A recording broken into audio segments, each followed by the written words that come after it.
Bueno, buenas tardes para todos. En este momento estamos en la biblioteca del Colegio de Abogados del Departamento Judicial de San Isidro. Quien a ustedes se dirige es el doctor Claudio Aquino. Yo tengo el honor y a su vez la enorme responsabilidad de ser director del área académica de nuestro colegio y también el director del Instituto de Derecho del Trabajo de esta institución. Y en el día de la fecha tengo un enorme privilegio, en primer lugar, de contar con la presencia de un gran amigo, un gran ser humano, y después sí, desde sus condiciones de jurista especializado en todo el tema referido a la fenomenología de los accidentes y enfermedades en el ámbito del trabajo y sus derivaciones. Estamos con el profesor Horacio Schick, gran especialista que casi no necesita presentación, y la idea es que, sin perjuicio de la exposición que él después va a realizar ante el público, les adelanto que tenemos más de 200 personas en nuestro auditorio esperándote, voy a hacerle 2 o 3 pinceladas a nivel de inquietud personal para que esto quede, en definitiva, como un mensaje para todos aquellos que en lo futuro nos van a oír y nos van a ver. Horacio, un enorme gusto tenerte entre nosotros. En el nombre del Colegio de San Isidro, muchísimas gracias. No, gracias a vos por invitarme y poder comunicarme nuevamente con los colegas. Gracias, Horacio. Mira, brevemente, yo pediría tu opinión, tu semblanza respecto del escenario actual en materia de infortunios laborales en la Argentina. Bueno, nosotros tuvimos un escenario de amplitud y progreso de derechos a partir de la jurisprudencia de la Corte Suprema, a partir de lo que se llamó la primavera del 2004, que duró más de quizá 10 años, con una serie de fallos que fueron declarando la inconstitucionalidad de la ley original de 1995. Ese escenario que fue declarando la inconstitucionalidad de la ley que más declaraciones de inconstitucionalidad tuvo, no solo en la historia del derecho del trabajo, sino del derecho en general, que fue la 24.557, comienza a tener un cambio de parte de la Corte Suprema en diciembre del 2014, con el dictado del fallo Urquiza, que ya empieza a, previamente con el dictado de la ley 26.773, con la administración anterior que dicta la ley 26.773, que en su momento se la llamó la ley de Mendiguren, porque era la que respondía a las aspiraciones de la Unión Industrial, porque su clave de bóveda era la reinstalación del régimen de opción con renuncia y para el héroe que renunciaría a la vía especial, a la tarifa y fuera a la vía civil en el ámbito, por ejemplo, de la sociedad autónoma, debía ir a la justicia civil. Ese era el viejo reclamo de la UIA, de la Unión Industrial y de la Unión de RT, desde que salió el primer fallo Aquino. Y bueno, ese viraje regresivo a nivel del Poder Ejecutivo, convalidado por lo que era la escribanía de ese momento, que era el Poder Legislativo de esa administración, empieza a tener una convalidación pretoriana con el fallo de la Corte del 2014, el primer indicio, el fallo Urquiza.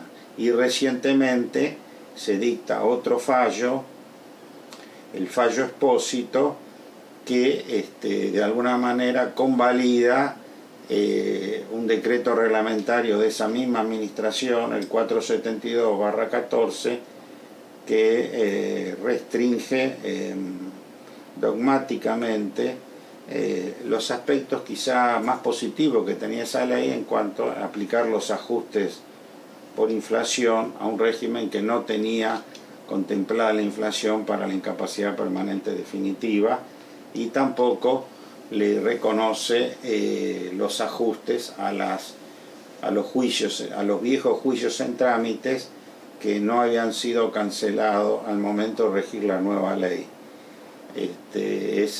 con un fallo dogmático de muy poco vuelo, de pocas páginas, que llamativamente se contrapone con el fallo posterior de la Corte de largo desarrollo respecto a los consumidores, donde la Corte se preocupa seriamente porque se celebren las audiencias para los ajustes tarifarios frente al problema del gas, sin hacerse cargo quizá del problema de la falta del stock energético y el despifarro de 12 años del problema energético, ¿no? Entonces el problema es que nunca los poderes ejecutivos ni legislativos se hicieron cargo del problema de la ley del accidente de trabajo, siempre fueron en contra de los trabajadores. Con el silencio sindical, obviamente los obligados del sistema siempre estuvieron en contra, pero teníamos a partir del 2004 un refugio en la justicia y en la Corte. Y eso hoy es como que con estos fallos, más también algunos fallos en materia de convalidación de la alocación de servicios de los médicos, en el caso Cairoli y Pastore, preanuncian un viraje también de la Corte en este sentido y son preocupantes.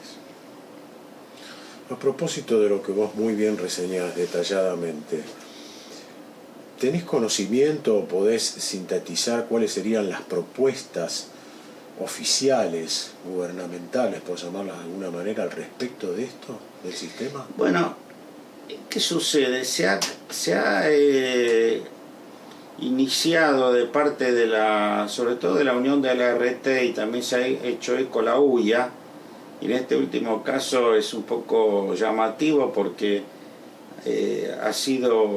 los empleadores han sido uno de los grandes ganadores de este proceso, porque con el régimen de opción el acceso a la reparación integral de los trabajadores y consecuentemente los juicios contra los empleadores prácticamente no existen, son escasísimos. Entonces han sido triunfadores, ganadores netos. Sin embargo, se quejan y hablan de grandes costos del seguro. Sin embargo, en las cifras oficiales de la superintendencia, el promedio de la alícuota del seguro, en promedio de la masa salarial, es públicamente el 3-4% de la masa salarial, que es lo deseado por el sistema en sus inicios. Por supuesto, industrias de alta siniestralidad como la pesca, la minería, la construcción tienen cifras más altas, pero es totalmente lógico. Pero la UART, la Unión de RT, ha hecho una campaña muy insistente respecto a la alta siniestralidad, la alta judicialización, y que eso conspira contra la subsistencia del sistema. De lo que guardan silencio es de la alta litigiosidad, de lo que guardan silencio es de la elevada siniestralidad.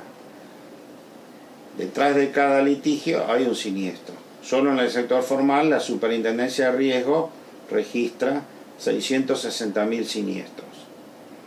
Pero a su vez hay un 35% del sector informal que debe tener un porcentaje equivalente de siniestros. Y hablan de que hay 120.000 siniestros, juicios por años iniciados. Bueno, de esos 660.000 más los 35% que no están registrados, puede haber 900.000 siniestros. De ese total que quede un porcentaje con incapacidad permanente definitivo, está determinando esos juicios. Pero además la Corte habilitó, en los fallos Beñalgo, Marchetti y Obregón, habilitó a la justicia del trabajo sin tener que pasar por el laberíntico proceso de las comisiones médicas. Entonces la gente recurre a la justicia, porque además las comisiones médicas rechazan las enfermedades, solo reconocen sobre 660.000 siniestros, se reconocen, por ejemplo, en el 2014 25.000 enfermedades, o sea, el 2% de las enfermedades. Cuando la OIT dice que hay más enfermedades que hechos traumáticos. Quiere decir que hay un rechazo sistemático por preexistencia, porque son inculpables, porque son congénitas, lo cual obliga a la gente, a los damnificados, a recurrir a la justicia para que se les reconozcan. Después hablan de que hay muy pocos accidentes mortales, que hay menos de 1.000, porque ha sido eficiente la prevención. Y eso no es así. En verdad, Eso sucede porque nunca llegan los prestadores ante los sucesos mortales, como ocurrió hace poco con los accidentes del gas, sino que recurre la asistencia médica pública, la asistencia pública al SAME o que lo sucediera. Después hay un hecho menos conocido, que muchos empleadores no denuncian los accidentes leves, para que no le aumente la alícuota y no entren a ser empresa testigo. Y aumenta la contratación de médicos en las prestadoras de servicios. ¿Por qué? Porque hay más siniestros. Y aumentan también los llamados médicos in company dentro de las empresas para atender y que no vayan a denunciar. O sea, con lo cual es falso. O sea, si hay más litigiosidad, porque hay más siniestros. Entonces, en ese contexto, el Poder Ejecutivo, a través de la Superintendencia, se hace cargo de este escenario y larga una serie de iniciativas. Primero iban a pasar el sistema a la Seguridad Social, a la Justicia de la Seguridad Social. Sí. Ahora hay un último proyecto que sacó la Superintendencia, que me he enterado porque lo mandó en consulta a la CGT, que propone reinstalar la obligatoriedad de recurrir a las comisiones médicas, lo cual ha sido declarado inconstitucional específicamente en la causa Obregón de la Corte Suprema, y en apelación a la justicia laboral competente en cada jurisdicción, evitando la recurrencia a la justicia laboral de la capital federal, modificando todo esto por vía de un DNU, el artículo 24 de la ley orgánica, que establece la triple opción de elegir el domicilio, entre otras el domicilio del demandado. Todo esto por vía de DNU. Esto entre otras propuestas regresivas que propone ese DNU. Primero, que no hay ni necesidad ni urgencia. Esto se tendría que discutir legislativamente, pero ante la desconfianza que no pueda ser arbitrario, apareció la semana pasada esta propuesta. Entonces, son todas, o sea, se crea un escenario catástrofe que no es tal, porque por otro lado, los balances de las 14 principales ART que presentaron a la Superintendencia de Seguros el año pasado aparecen con ganancias por utilización de las reservas invertidas de 334 millones de dólares. Quiere decir que ese escenario catástrofe no ocurre. Ahora, ayer apareció un artículo en La Nación de un amigo que dice la justificación de esta situación de crisis es porque le han revocado la autorización para actuar a Interacción. Tema que conozco muy bien. Sí. Pero nada que ver. Interacción es un problema del mal manejo del sindicato. Un episodio. Como hace 10 años cayó la de Luz y Fuerza, Luz RT. Concuerdo contigo en ese punto. O sea, no tiene nada que ver. Las RT están en un proceso de absorción, concentración, y se están quedando con el negocio los prestadores médicos, que uno de los, digamos, Swiss Medical, Galeno, porque hacen como una sinergia hacia una parte de la prestación que es onerosa, que es la atención médica. Pero eso no quiere decir que estén en crisis, por el contrario, es uno de los seguros más rentables porque se actualiza con el aumento salarial. Bueno, este es el contexto, pero ¿qué pasa? La superintendencia y el gobierno se han hecho cargo de este discurso catástrofe y entonces arremeten con propuestas regresivas.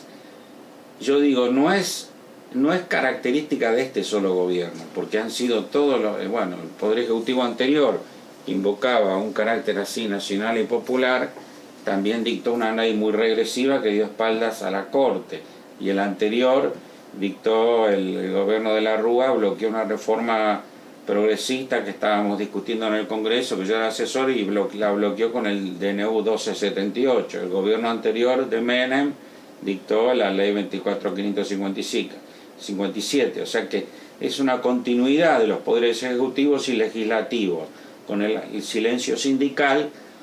La diferencia que entre el 2004 y el 2013 teníamos el Poder Judicial y sobre todo la Corte, que nos da un amparo. Aparentemente hemos perdido esa circunstancia, y ese es el cambio cualitativo preocupante.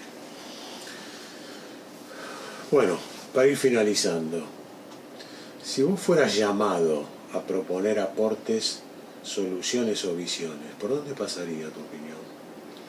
Bueno, yo creo que hay que respetar la jurisprudencia de la Corte, en el cual el trabajador tiene que tener el mismo derecho que el resto de las categorías de dañados. O sea, el derecho en el cual el seguro tarifado debe ser el primer tramo del derecho a la reparación plena del daño. O sea, habría que respetar la jurisprudencia de Aquino y Losco. Y la previsibilidad de la reparación del daño debe garantizarse a través de instalar un seguro obligatorio integral. Ya existe el seguro obligatorio tarifado, lo cual me parece que es un hallazgo de la ley, porque antes era optativo y voluntario, y habría que poner obligatorio y universal, y así acotado, el seguro civil, como es también en materia de accidentes de tránsito. Así estaría dada la previsibilidad para los dañantes, los empleadores que generan daños con su actividad lícita, pero que es igualmente generadora de daños para terceros y los trabajadores, y también los trabajadores tenían esa posibilidad de obtener una reparación del daño no cubierto por la tarifa. Esa para mí sería la forma. En cambio hoy el seguro está tanto en el 1694 como en la ley como optativo, lo cual es una negación del problema. Ahí tendríamos las garantías constitucionales y la resolución eficiente del problema. Este sistema de opción es una ficción de acceso a la reparación integral, porque el trabajador nunca está en condiciones de poder renunciar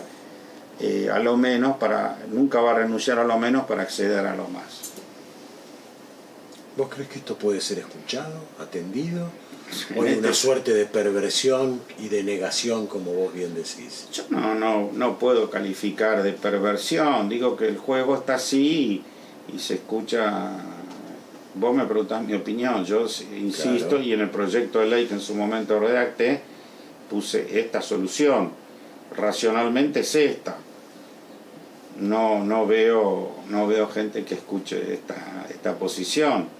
Lamentablemente, si bien este gobierno tiene buenas ideas en algún aspecto, en el área de riesgos, de hecho el jefe de gabinete del superintendente, que no entiende nada porque no es del área, es Pedro Tadei, que fue superintendente de riesgos de la época de Menem, proviene también de la UOCRA y tiene ideas muy regresivas en la materia.